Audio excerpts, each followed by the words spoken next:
Hi, you're listening to Pockets, a podcast about finding joy, meaning, and purpose in life's simplest moments.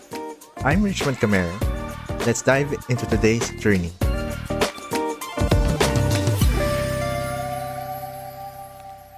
If there's one thing that I find hard to do, it is consistency. I like to start a lot of things, but I always have a hard time finishing them. In terms of writing and doing art, I used to work on them based on my feelings and motivations. But I am perfectly aware that consistency and discipline are needed for me to succeed. And for me to succeed in big things, I know I need to succeed on small things. That's why I built my morning and evening routines as a pocket of space that I can rely on. James Clear said in his book, Atomic Habits, you do not rise to the level of your goals, you fall to the level of your systems. I'm a fan of this book and a fan of this principle, but I haven't really executed that in all parts of my life. I asked myself though, what's the smallest thing that I could change to have a system that I could rely on?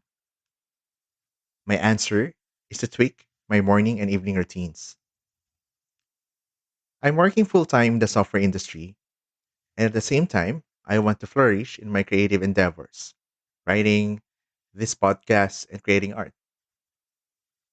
This is my motivation in wanting to have a system and tweaking my routines. My strategy is to focus on small progress and consistency, and on a semi regular basis, I wanted to follow through on my system. I'll start by sharing how I keep track of this. I'm using Notion as my main planner. The most relevant page for this topic is My Day page. It's a small page that contains my daily tasks across different areas, books that I plan to read that month, and a checklist for my morning and evening routines. This page is heavily integrated with my system, as you'll find out later.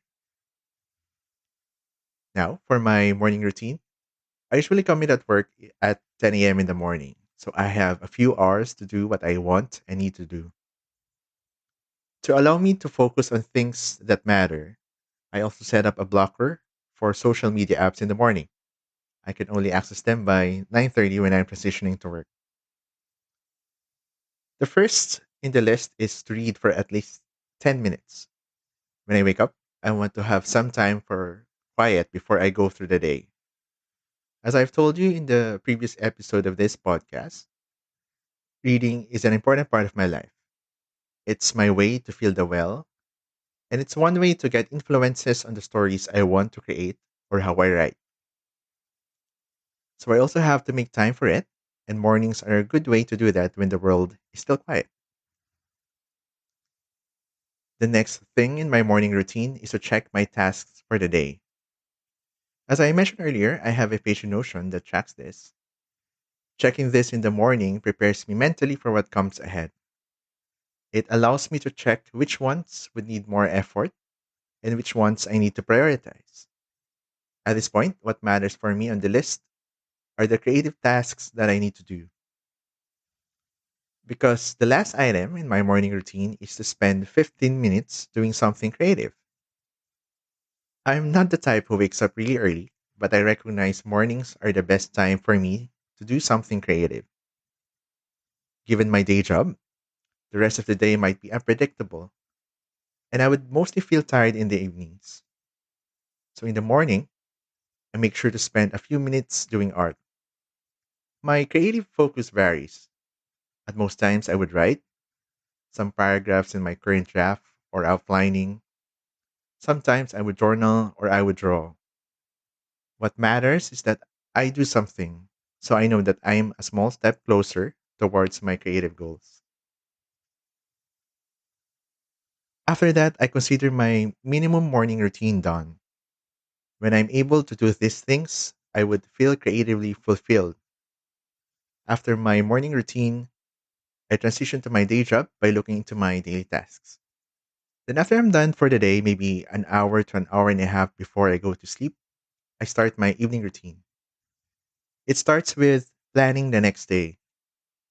I look into the My Day page in my Notion workspace and check if there are remaining tasks I wasn't able to do that day.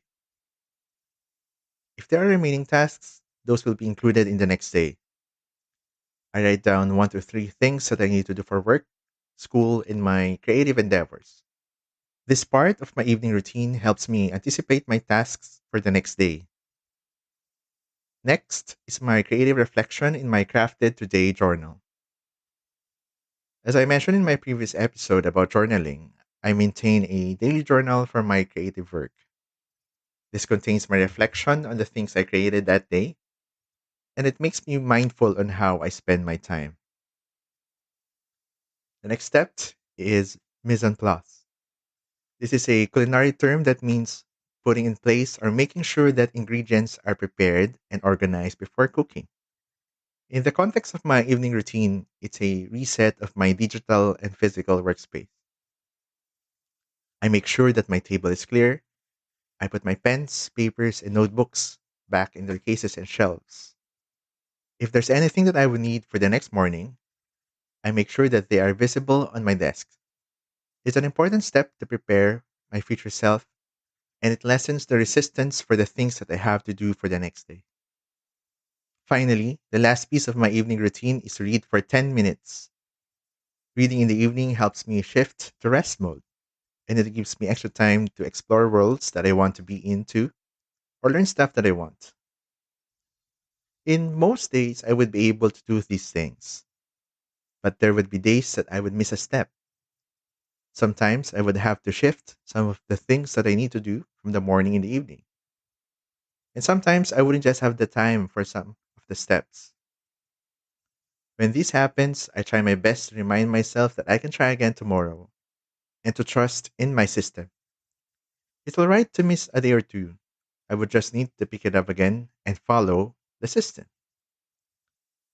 And that's how I built my small system. I hope you're able to learn a few notes on how to build one, and I'm looking forward to seeing you experiment in creating a system that fits your life. You've been with Pockets. Thank you so much for sharing this space with me. Now go embrace the moments, build your pockets of meaning, and keep curiosity as your guide.